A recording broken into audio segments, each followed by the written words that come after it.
everybody, welcome back to my channel. It's your girl Whitney, and today we are back at it again with another Moving Up Monday. And this topic for today's Moving Up Monday will be titled Check Yourself.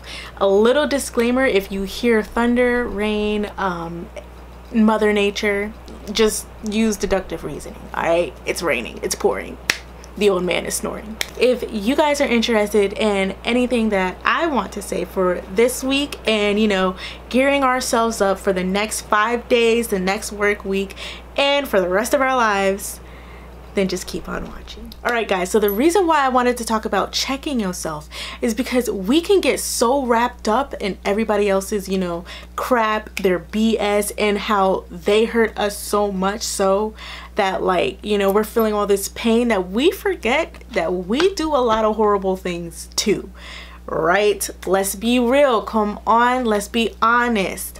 Okay, so just a couple 5 tips. Let me tell you what you might be doing wrong.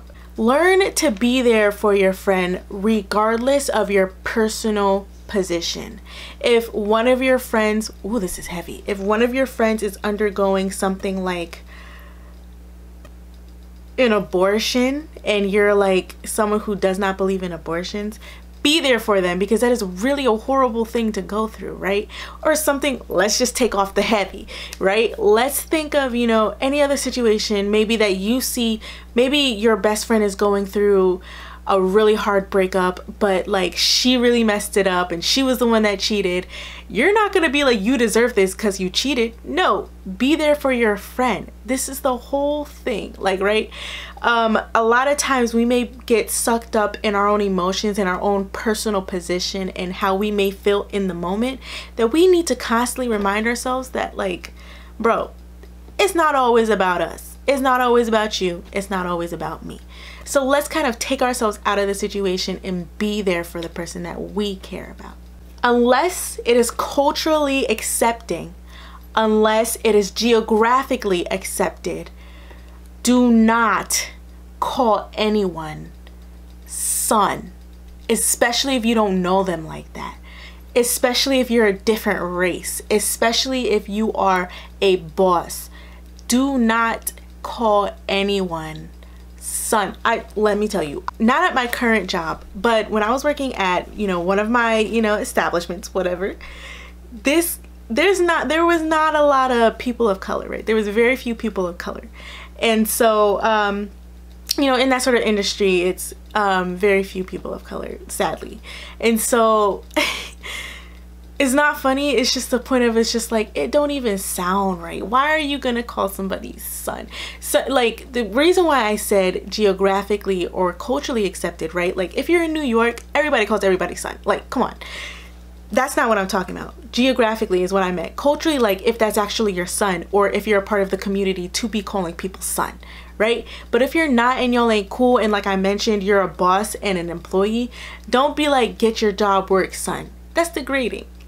Okay, that is literally fueling a fire here, okay?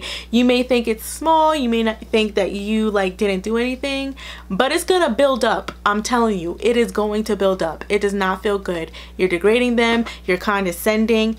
Don't call anybody son. Correct people in private.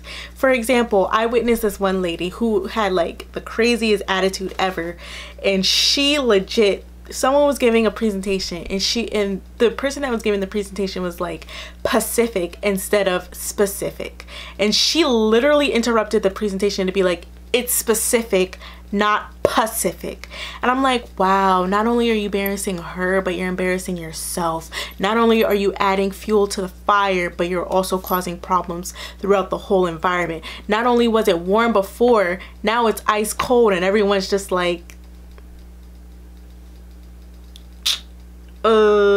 you better get everything else right correctly, because she's definitely gonna call you out.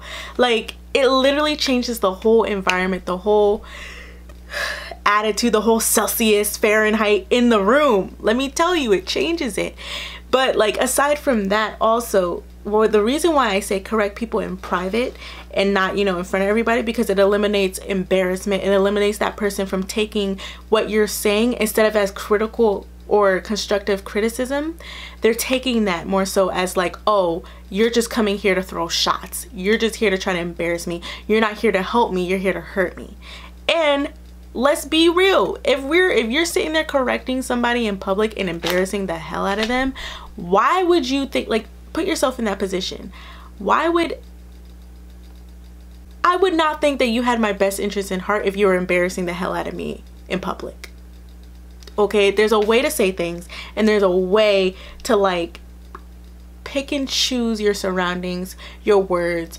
Wrong time, right place. Let's put that to right time, right place, y'all. Like, seriously. All right, let's keep going. Let's keep going. Let's keep going. Hold the door open for people that are behind you. Hold the door open when you see someone leaving, okay? I don't know why. I feel like that culture or that behavior is somewhat getting lost, because I feel like a lot of people have been more segregated in their minds, that they're like, okay, I'm only going to show respect to a certain group of people. And that's like, I'm not saying like, oh, that's strictly race, because that's what it sounded like. I'm saying like with everything, like literally in every single situation that you can think of. I feel like the once traditional respect, or the once, you know, generally accepted respect level is no longer there, and we're out here trying to figure out, okay, what's respect, who's respect, like how am I going to give them respect? I'm not going to respect an adult unless they show me respect first. Like, there's a lot that goes into respect nowadays than what it was before, and I'm not saying to go back to what it was before. I'm just saying it would be cool if we somewhat define that, or at least said, hey, don't cross this line, right? And I think one line that should not be crossed is when you're holding the door for people, right? When I get older, I'm going to teach my son to hold doors open for people. It teaches respect, it teaches humility, and it teaches them how to be a gentleman. Me personally, that's what I think it does. It teaches them how to be a gentleman. And it's also like, why are you going to be rude? It literally, minor things like that to me translates into how to build a character for somebody. And I'm even going to teach my daughter the same thing as well. She's not going to walk through a door unless a man opens it up for her. That sounds bad. But like if she's on a date or something like that, like she should be a feminist. She shouldn't have to always have someone open the door for her, but at the same time, she should expect that respect.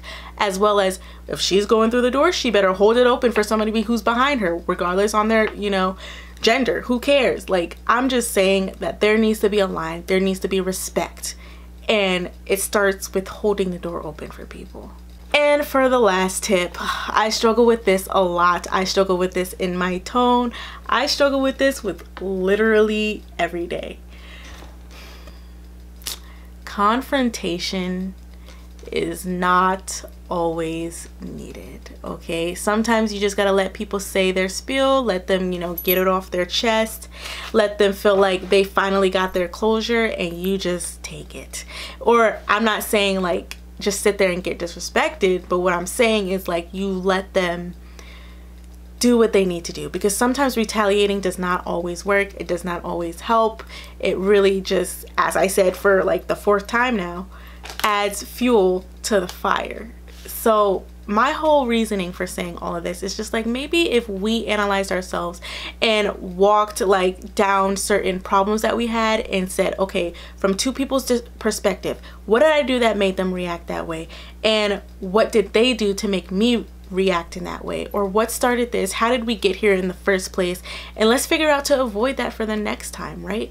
And so with these tips, I want everybody to kind of gauge themselves, right? Listen to their surroundings, be aware of everyone else that's around you, and think about the problems that you could, you know, avoid, you know, in general. And think about the problems that you may be able to avoid in your everyday lives. Thank you guys for joining me today. It was great talking to you guys about checking yourself before you wreck yourself. Let me stop. Okay. But don't forget, you guys, all right? So I'm also trying to start this segment on my channel where you guys send me your dirty laundry, your advice, not your advice, but like stories that you're wanting for advice. It could be anything, college related, relationship related, anything related. Like, I will try to give you my whack, but hopefully efficient and endearing advice. Okay, and while like it'll be on the screen, you know, it'll be on the screen, but it'll also be down in the description box. So while you're down in the description box, hit the notification bell, subscribe, and give me a thumbs up. Don't forget, my name is Whitney, and I'll see you guys next week.